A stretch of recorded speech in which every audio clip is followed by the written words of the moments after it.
हुकूमत जो है वो एक फ़ैसला ऐसा करने जा रही थी जिससे आईएमएफ का प्रोग्राम मुतासर हो सकता था।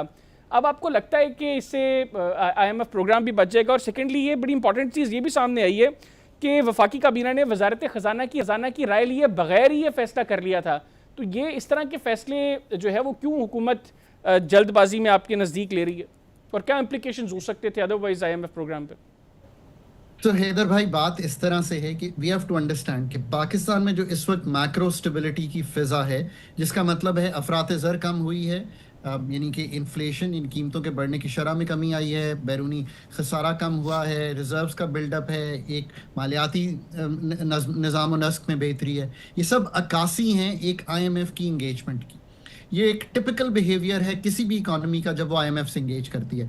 इससे पता ये चलता है कि हम आईएमएफ की इंगेजमेंट को किसी तरह से भी डिस्टर्ब नहीं कर सकते।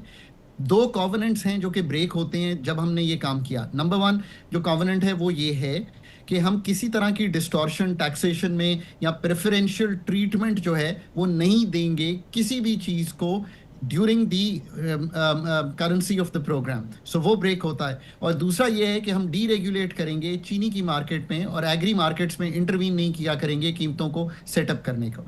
सो हमें ये तो ख्याल रखना है। पहली बात यह कि अगर इस वक्त जो कि प्राइस का राइज आया था और हुकूमत समझती थी 80 रुपए तकरीबन टैक्सेशन बनती है अगर हम इंपोर्ट करते हैं, तो वो 240, 45, 50 रुपए की चीनी लैंड करती है पाकिस्तान में। सो उसको हटाकर हुकूमत ने ये 80 रुपए निकाले ताकि कहीं 160, 70 की चीनी पड़े और 200 रुपए की जो चीनी है उसको नीचे लाया जा सके। आई थिंक पहली तो बात यह है कि there should have been a discussion with the fund. मैंने पाकिस्तान का 13-16 का जो प्रोग्राम है वो रन किया है पाकिस्तान के लिए। इट्स दी ओनली प्रोग्राम जो पाकिस्तान ने कभी भी अपनी लॉन्ग टर्म प्रोग्राम्स में से कंप्लीट किया अपनी जिंदगी में। So I would just pick up the phone and call the fund people and ask them कि यार मैं ये करना चाह रहा हूँ, what do you think about it. हुकूमत को भी यही करना चाहिए, एंगेजमेंट बहुत जिसे कहेंगे ओपन रखनी चाहिए और उनसे पूछ लेना चाहिए। सो एक तो ये बात है। दूसरी ये बात है कि ये अक्कासी करती है, जो इस वक्त चीनी की पोजीशन है ना, वो ये अक्कासी करती है कि हर सेक्टर को अगर आप ये फायर फाइटिंग मोड में हल करने की कोशिश करेंगे। पहले एक्सपोर्ट हमने की, आपको याद है कि जब एक्सपोर्ट हुई तो ये कहा जा रहा था कि वाफिर मिकदार में चीनी, बिल्कुल ठीक है, एक्सेस सप्लाई मौजूद है इसलिए एक्सपोर्ट कर दी जाए।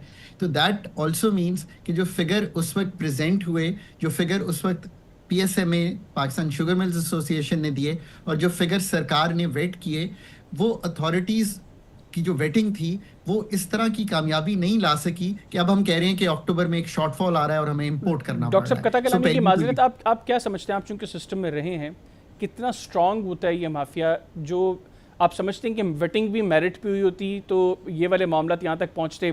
तो पहले कुछ और फिगर्स, उसके बाद एक ऐसा अहम फैसला, फिर अभी चीनी की कीमत मुल्क की तारीख में पहली मरतबा 200 तक पहुंची, और अब हुकूमत का ये जो चीनी दरामद करने का जो फैसला था, फिर इसके ऊपर टैक्स छूट तक की बातें जो हुई।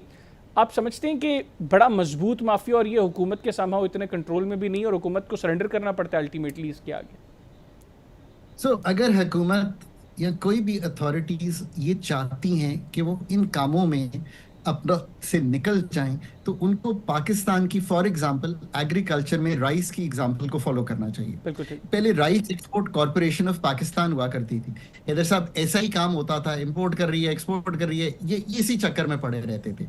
आपने आज तक, मैं पिछले कई सालों से मैं इंटरव्यू करता हूं, मुझे किसी ने नहीं पूछा कि जी राइस की कीमत बढ़ गई है। पर पिछले 5-8 साल में, या मैं पाकिस्तान में हूं या ना हूं, बाहर भी काम कर रहा हूं, तो मुझे जरूर कोई फोन करके ये पूछता है कि सर ये चीनी की कीमत बढ़ गई है, इस पर कमेंट कर दें। So what does that go to show कि ये हुकूमत कोई भी हो, मैं किसी छठे फ्लोर पे क्यू ब्लॉक में या एम ब्लॉक में या ए ब्लॉक में बैठ के ये तायुन ही नहीं कर सकता कि मार्केट को ऑपरेट कैसे करना चाहिए चीनी की।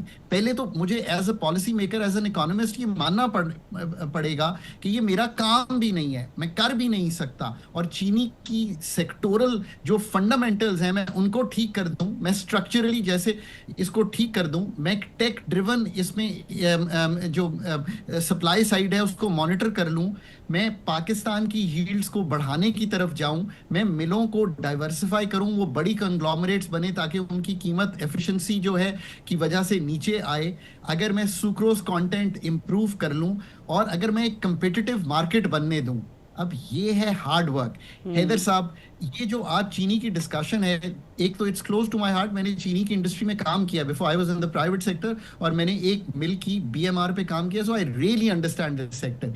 समझिए इस चीज को कि जितना इसको सरकार फिक्स जाके कर दे कि जी शुगर केन की ये कीमत है, मुझे ये बताइए कि इसका मतलब है 70% तो सरकार ने कीमत फिक्स कर दी। उधर से आप इस चक्कर से निकलिए, let the market determine on sucrose content. अगर आप इंडिया भी देना चाहते हैं तो आप देंगे, अगर आपका 12% है, 8% है, ये एक आप इंडिया दे सकते हैं, but do not try and fix prices. ये एक करें।